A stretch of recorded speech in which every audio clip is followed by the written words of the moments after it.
Hello everyone, welcome. Now we will study the subject patient care and hospital management of DRT part second.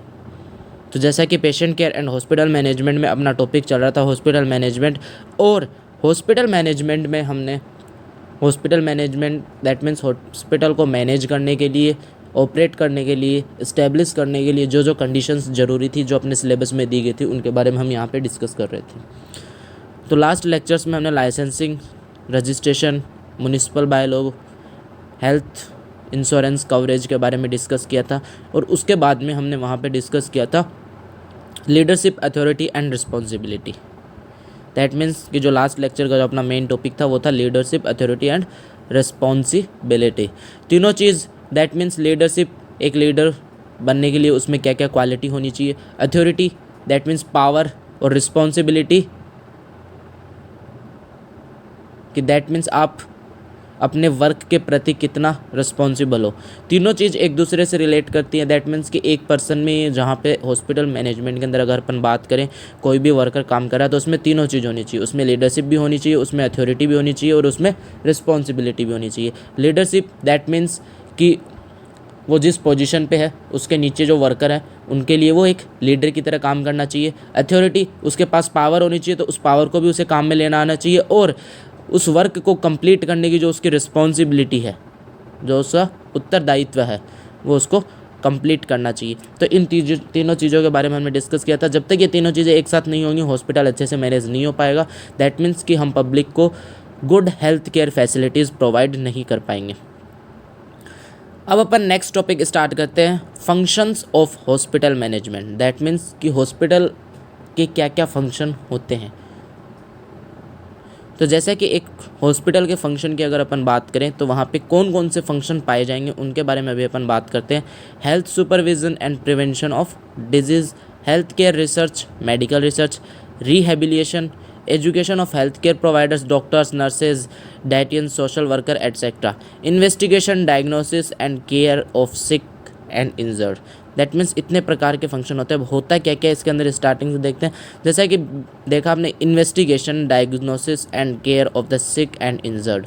That means कि hospital के अंदर hospital के functions में से एक ये भी फंक्शन है कि हॉस्पिटल में अपन क्या करते हैं, इन्वेस्टिगेशंस करते हैं। ऑब्वियस बात है, हॉस्पिटल में अपना रेडियोलॉजी डिपार्टमेंट होता है जहाँ पे डायग्नोसिस किया जाता है, अल्ट्रासोनोग्राफी का अलग से डिपार्टमेंट होता है, लैब का अलग से डिपार्टमेंट होता है। लैब, ये जो पूरा डिपार्टमेंट, इसका काम क्या है, इन्वेस्टिगेशन करना, डायग्नोसिस करना, and care of the sick and injured. ठीक है। दूसरा, कोई भी अगर बीमार है, इंजर्ड है, तो उसकी केयर करना, ये भी आपका किस में आता है, हॉस्पिटल के फंक्शन में ही है। फंक्शन का मतलब क्या होता है कि क्या क्या कार्य हॉस्पिटल में किए जाते हैं।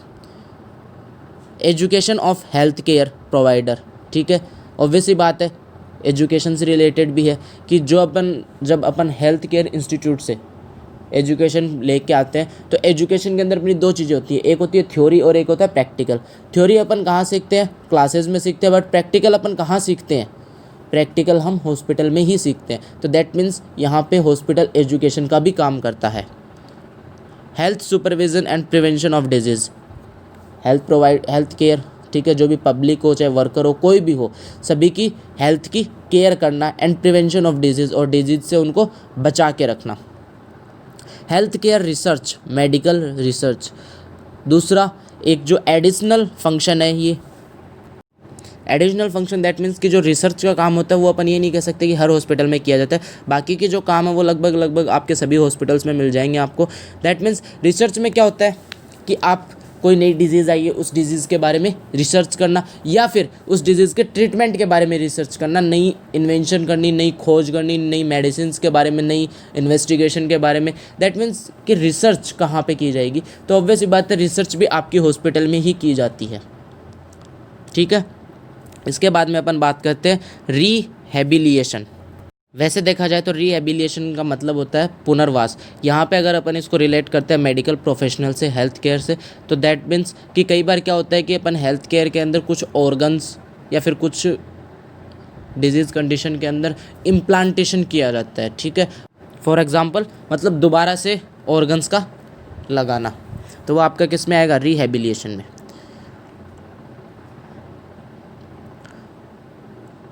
अब अपन ने यहाँ पे क्या किया कि हॉस्पिटल फंक्शन को दो प्रकार से डिवाइड कर दिया। अब वो डिवाइडेशन कैसे है उसके बारे में डिस्कस करते हैं। दो प्रकार का डिवाइडेशन यहाँ पे किया गया है, एक है इंट्राम्यूरल और दूसरा है एक्स्ट्राम्यूरल फंक्शन। जैसे कि इंट्रा और एक्स्ट्रा से हम यहाँ पे समझ रहे हैं, intra that means internal function के बारे में बात की गई है, और एक्स्ट्रा दैट मीन्स जो कि आपके एक्सटर्नल फंक्शंस होते हैं, ठीक है।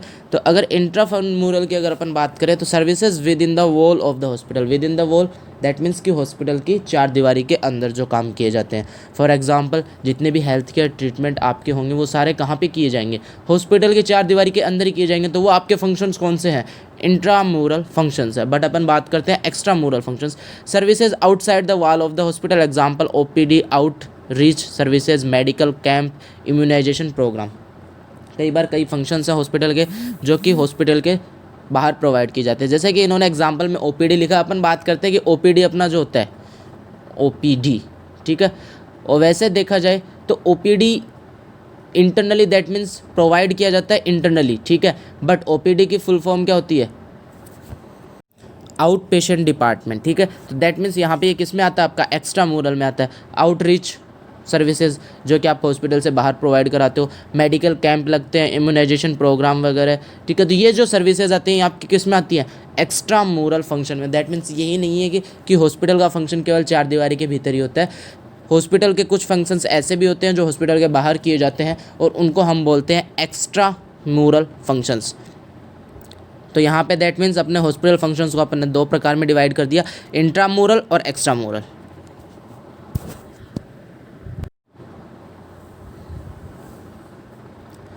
अब अपन बात करते हैं कि इंट्राम्यूरल फंक्शन में कौन कौन से फंक्शंस आते हैं और एक्स्ट्राम्यूरल फंक्शन में कौन कौन से फंक्शंस आते हैं। तो सबसे पहले अपन बात करेंगे यहाँ पे इंट्राम्यूरल फंक्शंस की। इंट्राम्यूरल में सबसे पहले आता है अपना थेरेपेटिक। थेरेपेटिक के दैट मीन्स डायग्नोस्टिक, क्यूरेटिव, रिहेबिलिएटिव और केयर ऑफ एमरजेंसीज। ये आपके किस में आते हैं, थेरेपेटिक फंक्शंस के अंदर आते हैं। डायग्नोस्टिक दैट मीन्स डायग्नोसिस करना डिजीज़ का, क्यूरेटिव केयर करना, रिहेबिलिएटिव मैंने आपको बताया था पुनर्वास। तो यहाँ पे पुनर्वास तो नहीं होगा, दैट मीन्स इम्प्लांटेशन से अपन इसको रिलेट कर सकते हैं, केयर ऑफ एमरजेंसीज, ठीक है। प्रिवेंटिव, प्रिवेंटिव दैट मीन्स बचाना, antenatal and postnatal services. Natal आपका किससे होता है, बर्थ, ठीक है। तो प्री बर्थ और आफ्टर बर्थ जो भी सर्विसेज होती हैं, ठीक है। Well baby clinics and immunisation schedule, immune system को इंक्रीज़ करने के लिए जो है बेबी क्लिनिक्स वगैरह वो किस में आएंगे, आपके preventive. Family welfare services, control of communicable disease, ठीक है। दैट मीन्स कि जो ऐसे डिजीज़ जो कम्युनिकेशन से क्या हो रही हैं आपकी फैल रही हैं, उनको कंट्रोल करना, उनसे प्रिवेंशन करना, ये भी किस में आता है, हॉस्पिटल के ही फंक्शन में आता है।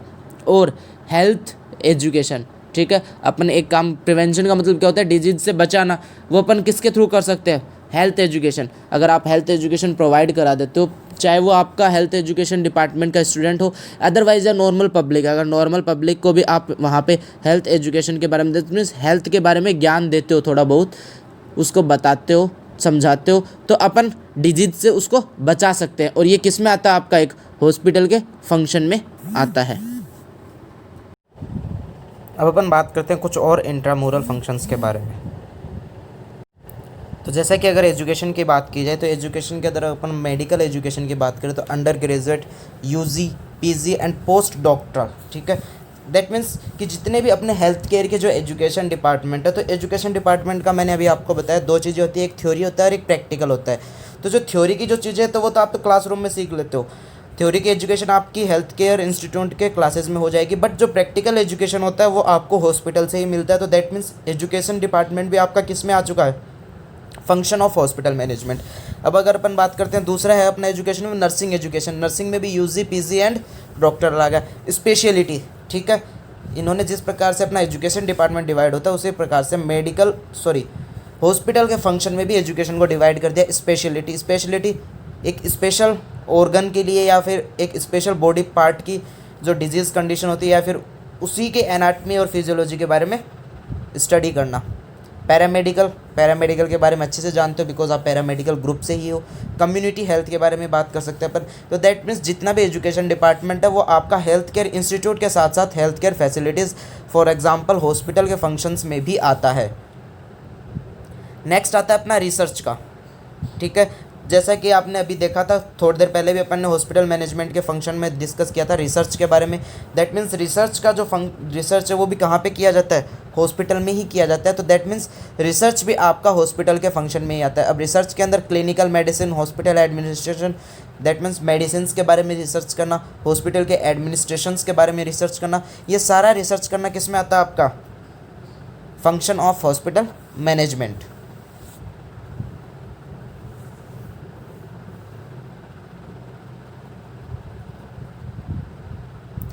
अब अपन बात करते हैं एक्स्ट्रा मोरल फंक्शंस की। तो एक्स्ट्रा मोरल फंक्शंस में आपको बताया था out patient services, home care, outreach और domiciliary services. Out patient services कौन सी होती हैं, ओपीडी सर्विस, जो भी ओपीडी सर्विसेज जितनी भी आती है वो आपकी किस में आती हैं, एक्स्ट्रा मोरल फंक्शंस में आती हैं। होम केयर, घर पे जो अपन केयर करते हैं तो वो ऑब्वियस सी बात है आउट ऑफ हॉस्पिटल हो गई। आउटरीच, हॉस्पिटल के बाहर। डोमिसिलरी, डोमिसिलरी किसको बोलते हैं, होम केयर को बोलते हैं, ठीक है। Domiciliary services that means home care services. तो ये सारी सर्विसेज आपकी किस में आएंगी, एक्स्ट्रा मोरल फंक्शंस के अंदर आएंगी। तो ये तो आपका नॉर्मल क्लासिफिकेशन हो गया इंट्रामोरल फंक्शंस का और एक्स्ट्रा मोरल फंक्शंस का। अब कुछ जो इम्पोर्टेंट फंक्शन है दोनों को मिला के, ठीक है, एक्स्ट्रा मोरल फंक्शन और इंट्रामोरल फंक्शन दोनों को मिला के जो इम्पोर्टेंट फंक्शन है हॉस्पिटल मैनेजमेंट के, उनके बारे में अपन थोड़ा थोड़ा डिटेल में यहाँ पे डिस्कस में, दैट मीन्स थोड़ा थोड़ा डिटेल में डिस्कस करेंगे। फर्स्ट है अपना प्रिवेंशन फंक्शन या फिर प्रिवेंटिव फंक्शन। प्रिवेंशन का मतलब क्या होता है, बचाव करना, ठीक है। अब यहाँ पे किससे बचाव होगा, डिजीज कंडीशन से। तो यहाँ पे क्या है, it is an emerging secondary function for the hospital and concern with the health promotion. That means health को ध्यान में रखते हुए एक सेकेंडरी एमर्जिंग फंक्शन है। ऑब्वियस सी बात है कि आपका काम ट्रीटमेंट का ही नहीं है। ये नहीं है कि आप किसी को ट्रीट कर रहे हो, ट्रीट करने के साथ साथ में आपको उस डिजीज से, उस पेशेंट के साथ साथ में खुद को भी बचना है और जो अदर पेशेंट्स हैं उनको भी बचाना है। It is geared toward providing the preventive services through a community health centre. That means कि एक कम्युनिटी हेल्थ सेंटर की तरफ से या फिर उसकी सहायता से आपको प्रिवेंटिव सर्विसेज प्रोवाइड कराना भी क्या है, हॉस्पिटल का एक प्रिवेंटिव फंक्शन है। It takes an active role to improve the health of the health of the population. That means जो भी पॉपुलेशन है, पब्लिक है, उसकी हेल्थ को इम्प्रूव करने के अंदर प्रिवेंटिव फंक्शन का एक बड़ा रोल होता है। ऑब्वियस सी बात है, एक आप क्या कर रहे हो, प्रिवेंशन, दो चीज़ होती है, एक प्रिवेंशन है और एक ट्रीटमेंट है। ट्रीटमेंट में आपके पास जब वो डिजीज़ कंडीशन हो गई थी उसके बाद में उसको ट्रीट किया, बट प्रिवेंशन में क्या है, बचाना। आपने उस डिजीज़ से पहले ही क्या किया, बचा लिया पेशेंट को, ठीक है। तो that means prevention most important function है अपना यहाँ पे, ठीक है। और भी इम्पोर्टेंट, ये भी एक इम्पोर्टेंट रोल प्ले करता है पॉपुलेशन की हेल्थ को इम्प्रूव करने के लिए, बिकॉज यहाँ पे डिजीज़ कंडीशन होगी ही नहीं तो हेल्थ अपनी डाउन होगी नहीं।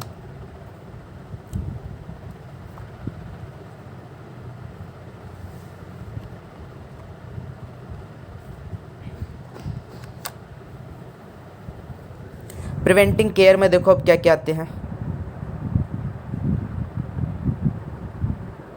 Communicable disease prevention. Communicable disease prevention that means ऐसी डिजीज़ कंडीशन जो कि कम्युनिकेशन से फैलती है उनका प्रिवेंशन करना।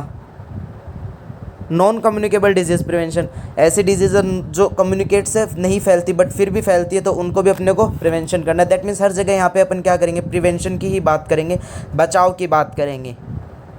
Maternal health, child health, health education, occupational health, nutrition counselling, sentinel surveillance, ठीक है। दैट मीन्स प्रिवेंटिंग केयर के अंदर अपनी मेन जो अपन बात करें यहाँ पे आती है कि किस तरीके से अपन डिजीज़ कंडीशन से पब्लिक को, पॉपुलेशन को अपन प्रिवेंट करते हैं, बचाते हैं, प्रिवेंशन करते हैं।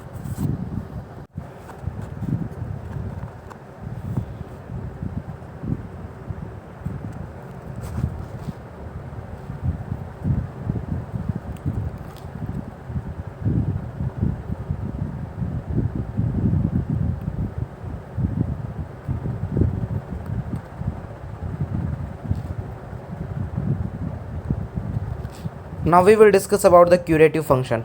अब अपने को क्या करना है, केयर करनी है, क्यूरेटिव। दैट मीन्स क्यूरेटिव को अगर अपन हिंदी में बात करें तो रोग निवारक, ठीक है। It is the primary function of the hospital and concern with providing patient care. ये हॉस्पिटल का क्या होता है, अपना प्राइमरी फंक्शन होता है, ठीक है, पेशेंट की केयर करना। रोग निवारक दैट मीन्स उसको रोग से फ्री करना, डिजीज़ फ्री करना। प्रोवाइडिंग पेशेंट केयर, पेशेंट को मतलब उसको हेल्थ केयर प्रोवाइड करना, ठीक है। जैसा कि अभी अपन ने बात की थी प्रिवेंशन की, प्रिवेंशन क्या था, अपना सेकेंडरी फंक्शन था। अगर आपके पास पेशेंट आता तो सबसे पहले उसको क्या करना है, ट्रीट करना है, उसकी केयर करना है, और फिर आपको उसको दूसरी डिजीज से बचाना है, ठीक है। It refers to any type of care given to the patient by the health team members, example physician, nurses, dietitians. That means चाहे कोई भी हो, आपके जो हेल्थ केयर टीम मेंबर्स हैं, ठीक है, वो जितने भी हैं, वो दैट मीन्स आपके जो पेशेंट है उसको किस टाइप की वो केयर दे रहे हैं, ठीक है। दैट मीन्स पेशेंट की केयर करना ही किस में आता है, आपका क्यूरेटिव फंक्शन में आता है। जितने भी पेशेंट्स आपके हॉस्पिटल में आते हैं, पब्लिक आती है, आप उनकी केयर किस तरीके से करते हो। और ज़रूरी नहीं है कि उनकी केयर डॉक्टर ही करे, उनकी केयर डॉक्टर्स भी करते हैं, उनकी केयर नर्सेज भी करती हैं, यहाँ तक कि जो उनको खाना खिलाते हैं वो भी आपके किस में आते हैं, उसके क्यूरेटिव फंक्शन में ही आते हैं। Also includes health education to the patient.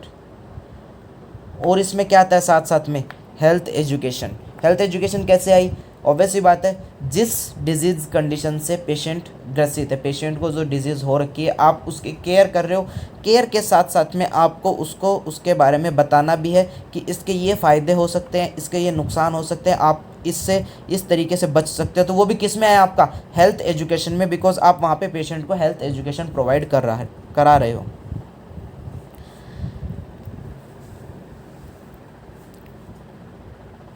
Now we will discuss about the training function. अब जैसा कि नाम से समझ में आ रहा है, ट्रेनिंग फंक्शन, ऑब्वियस सी बात है, आप भी पैरामेडिकल डिपार्टमेंट से रिलेट करते हो, पैरामेडिकल एजुकेशन से। आप जितनी क्लासेस के अंदर थ्योरी पढ़ते हो, साथ साथ में आपको प्रैक्टिकल भी करना पड़ता है। प्रैक्टिकल के लिए आपको ट्रेनिंग के लिए हॉस्पिटल में जाना पड़ता है, ठीक है। तो दैट मीन्स ट्रेनिंग यहाँ पे आपका किससे रिलेट किया, एजुकेशनल फंक्शन से, ठीक है। एजुकेशन से रिलेटेड प्रैक्टिकल जो फंक्शन है वो ट्रेनिंग फंक्शन में आपका आता है, और ये भी एक हॉस्पिटल का ही फंक्शन है। It is a secondary function. ये कौन सा फंक्शन है, सेकेंडरी फंक्शन है, and concern with providing training and educational courses for the professional and technical personal who provides health services. That means professional और जो technical courses हैं, ठीक है, उनमें कोई भी जो दैट मीन्स पर्सन है जो क्या करना चाहता है, हेल्थ सर्विसेज प्रोवाइड करना चाहता है, या फिर वो प्रोवाइड करता है, तो उसके लिए उसको ट्रेनिंग देनी, उसके बारे में सिखाना, उसके बाद दैट मीन्स वो जो एजुकेशनल कोर्स है उसका प्रैक्टिकल ज्ञान देना, वो किस में आता है, आपका ट्रेनिंग फंक्शन में आता है। Example physician, nurses, dentist, therapist etcetera. आप radiologist, radiographer, assistant radiographer, lab technician, जितने भी टेक्नीशियन है वो भी किस में आएंगे, दैट मीन्स ट्रेनिंग फंक्शन में है क्या, कि आप वहाँ पे प्रैक्टिकल वर्क सीख रहे हो, ठीक है। और प्रैक्टिकल वर्क आपको कहाँ पे सीखने को मिलेगा, हॉस्पिटल में ही सीखने को मिलेगा। तो दैट मीन्स ट्रेनिंग फंक्शन भी आपका किस में आता है, फंक्शन ऑफ हॉस्पिटल।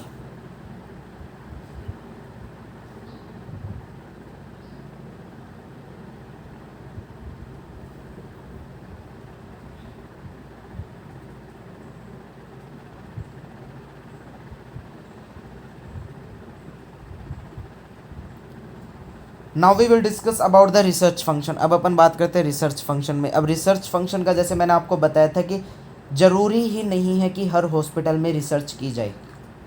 ऑब्वियसली बात है, हॉस्पिटल के फंक्शन से क्या क्या, क्यूरेटिव, केयर करना, प्रिवेंशन, बचाना डिजीज़ कंडीशन से, ठीक है, एजुकेशनल दैट मीन्स ट्रेनिंग का आ गया आपका। ये सब आपको लगभग सभी हॉस्पिटल्स में मिल जाएंगे। बट जो रिसर्च वाला होता है वो ऑब्वियस सी बात है नहीं मिलेगा। जो बड़े हॉस्पिटल है जहाँ पे ये चीज़ें अवेलेबल, वहीं पे ये चीज़ें की जाती है। तो रिसर्च में किया क्या जाता है, मेडिसिन, डिजीज़ कंडीशन, या फिर कुछ नई टेक्निक्स, कुछ नए प्रोसीजर, उन सब के बारे में वहाँ पे रिसर्च किया जाता है। तो ऑब्वियस सी बात है रिसर्च भी एक हॉस्पिटल के फंक्शन में आता है। अब ऑब्वियस सी बात है कि ये प्राइमरी फंक्शन अगर होता तो हर हॉस्पिटल में अवेलेबल होता। इसी तो ये कौन सा फंक्शन हो गया आपका, secondary function. It is a secondary function and concern with the conducting the health related researches that focus on the improvement of health and और प्रिवेंशन ऑफ डिजीज़। रिसर्च क्यों किया जाता है, हेल्थ केयर सर्विसेज को improve करने के लिए, ठीक है। सेकेंडरी फंक्शन है, इसका मतलब क्या है कि हम हेल्थ से रिलेटेड रिसर्च कर रहे हैं ताकि जो भी हेल्थ केयर सर्विसेज है उनको अपन इम्प्रूव कर सके, चाहे वो डायग्नोस्टिक प्रोसीजर हो। डायग्नोस्टिक प्रोसीजर में भी आपको पता है कि अपना जो रेडियोलॉजी में अगर अपन बात करें तो पहले किस तरीके से डायग्नोसिस किया जाता था और अब किस तरीके से किया जाता है, ये सारी चीज़ें कैसे आपको कहाँ से मिली, रिसर्च किया इन पे तभी तो पता चली, नए इन्वेंशन हुए, ठीक है, नई चीज़ों के बारे में पता चला, एडवांटेजेस प्रोसेसेस के बारे में पता चला। तो सेम अपना यही है कि रिसर्च से हमको क्या होता है, इम्प्रूवमेंट। रिसर्च करने से हम हेल्थ केयर की जितनी भी सर्विसेज है उनमें इम्प्रूवमेंट ला सकते हैं और पब्लिक या फिर पॉपुलेशन को हम डिजीज़ कंडीशन से प्रिवेंट कर सकते हैं, बचा सकते हैं।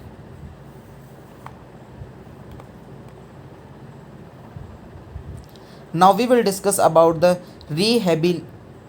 rehabilitative functions.